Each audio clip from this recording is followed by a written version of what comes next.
Hi, everyone. Today for Deepak's Spotlight Disability Leader, we have Michelle Garcia. Michelle Garcia is a community organizer at Access Living, and she's more specifically a Latinx community organizer and has been working as a community organizer since 2009.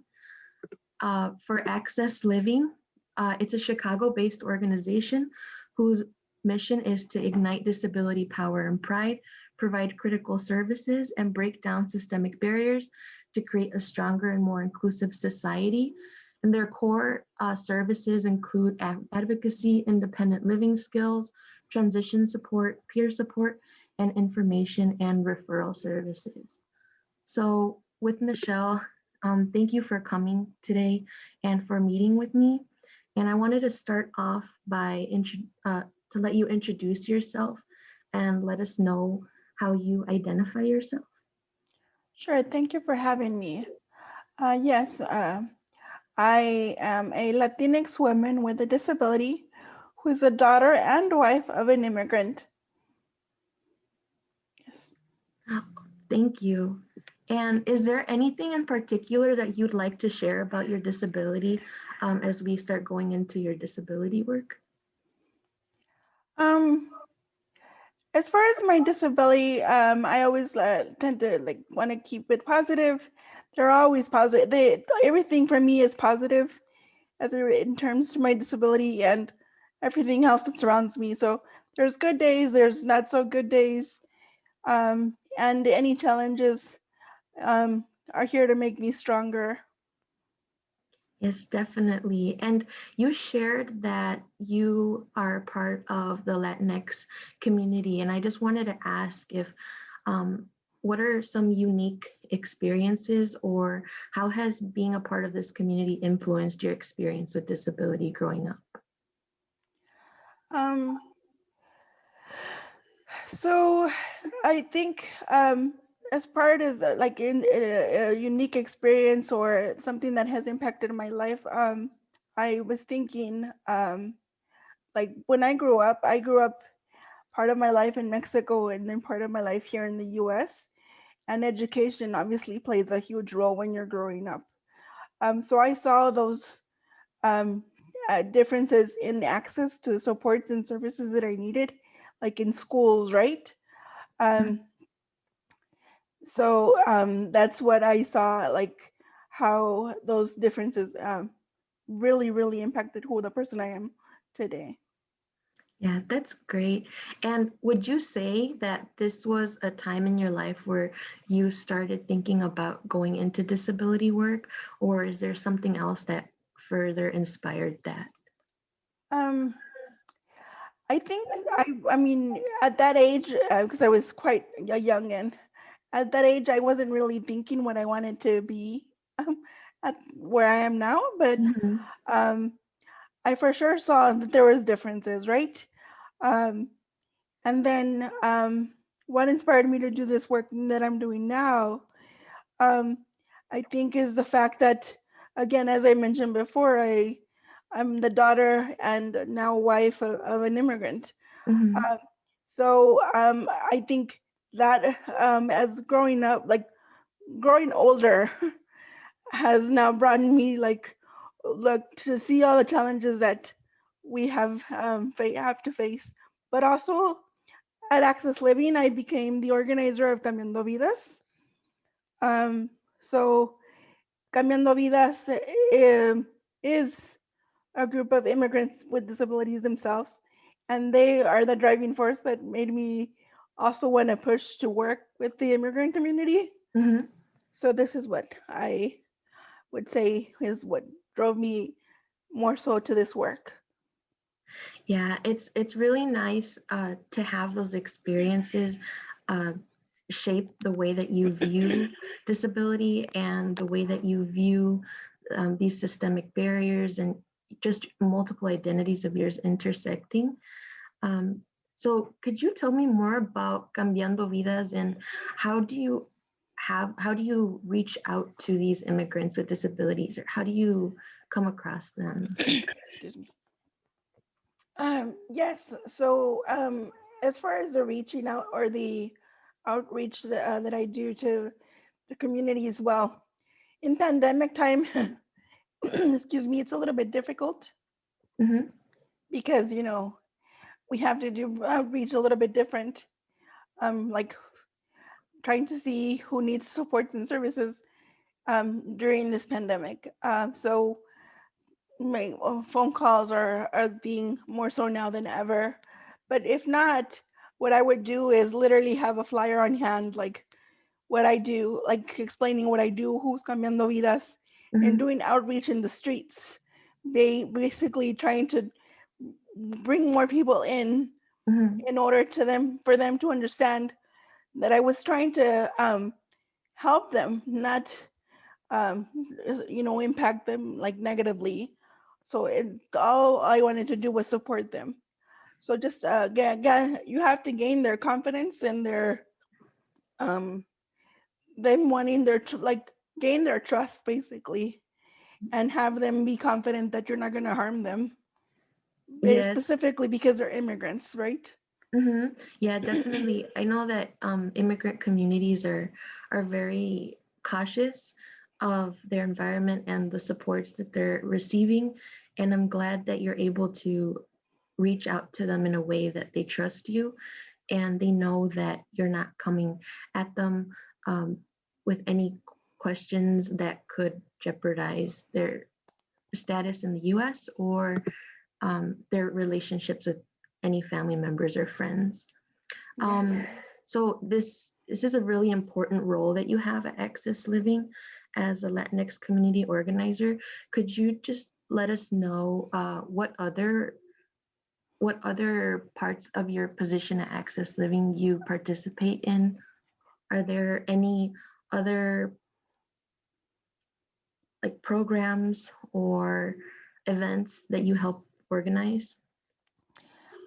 So again, more so before COVID, but also during COVID, we organize events to let the community know about, like right now, for example, in COVID, we let them know about the fact that just because you need the COVID shot, well, we need the COVID shot and it's important, but you shouldn't be fearful of going out and getting the shot because of your immigrant status. Excuse me, your immigrant status. Um, there's not going to be any harm in you getting the shot. Mhm. Excuse me again. And you getting the shot if you are an immigrant.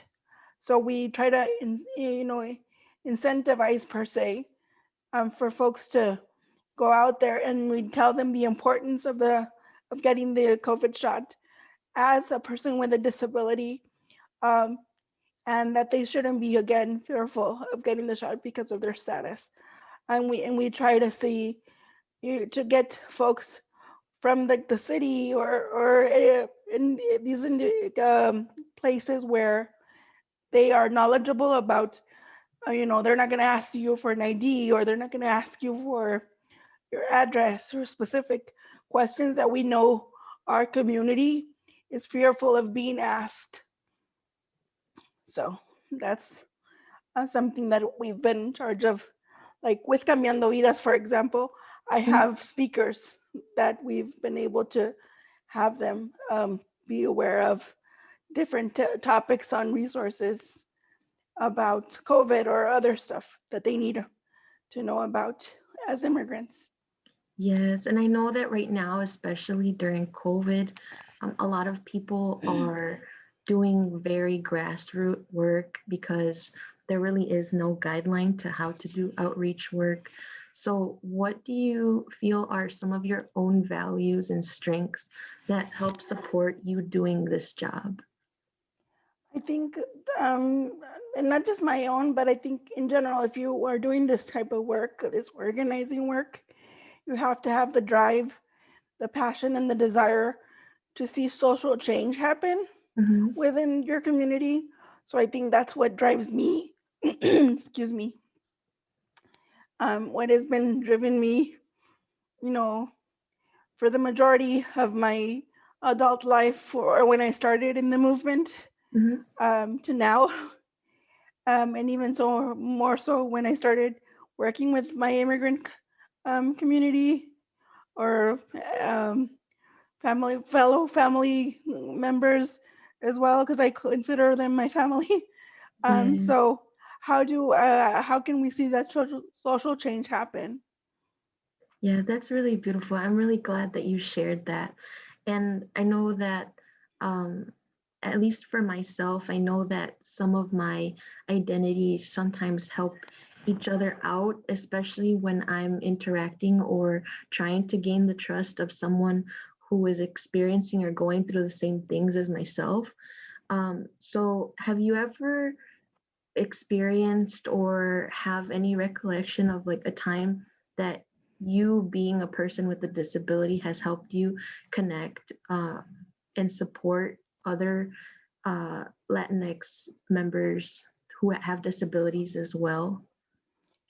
Um, I'm sorry. So can you repeat the question? I like they have. There's been times where I've helped other folks with disabilities, or have they helped me? Has having a disability helped you connect more with someone who that you're helping? Oh yes, of course. I'm sorry. I couldn't understand the question. Yes. Definitely. I think having a disability, but also having my identity as an immigrant, has Mhm. helped me tremendously to be able to and support others, identify with and support others. Um, because they see me as a friend, as an ally, as somebody who they can confide in and trust, Mhm. which is definitely something that you want as an organizer. Again, like I mentioned before, you want that trust because you're working with us, or at least in the work that I'm doing, I'm working with a very specific community. So you always want that trust, even if it's not immigrant communities, but you definitely want to identify with the community you're working with. Yes, and that representation really does matter, and it goes a long way.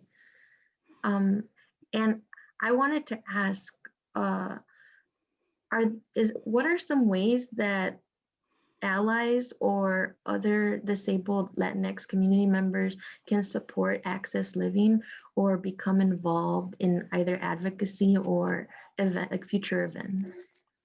So we do have the Access Living website that people can visit, and we have an array of like supports and groups that people can be involved in. Like we have different advocacy groups, we have different supports and services that people can be a part of, or if they need. So definitely, people there's a in that website there's a vast majority of information that you can access. Yeah, that's really helpful to know. And I know that some people sometimes don't even know where to start, especially when you're working with these underrepresented groups. And as far as for yourself and future goals, are there any other projects or personal or career goals around racial justice and disability work that you hope to finish before you retire? Uh, I I mean, for retirement, I think it's a little bit sooner to be talking about. So I hope to be around for a while and continuing the work that I'm doing, bringing awareness to the intersectionality between immigration and disability. And again, just making sure that the work is being being done, and just creating more leaders in this area, because there isn't much, or there isn't many of us work doing this type of work. So that's what I want to continue to do for now. And Yes, and I do know that this type of advocacy work is, from the people that I have met, is it's more of a lifelong commitment, and I really do hope that you do take on that leadership role for a really long time. I think to finish off, I want to ask also if there are any pieces of advice that you'd want to give to a young person that's wanting to follow in your footsteps. thank you. Yes, I mean, I think that if somebody or a young person who's a person of color with a disability, wants to see change happen in their communities. I mean, they need to push for that change to happen and don't take no for an answer. At least that's my motto. I don't take no for an answer. This is why come so far, I believe. Um, and don't ever take you can't for an answer either. I sure didn't, and it's brought me so far. So that's my advice, if any. Yes, no, thank you so much. Definitely for whenever you are working in this field, I've heard people say that sometimes there aren't that many opportunities. You have to create them for yourself because you are building upon things, uh, of barriers or a lack of support in certain areas. So it does take a certain type and very wonderful type of commitment to the people that you serve. So thank you so much, Michelle, for all of the work that you do. And again, thank you for coming today to talk, and I wish you all the best. Thank you. Thank you for inviting me again.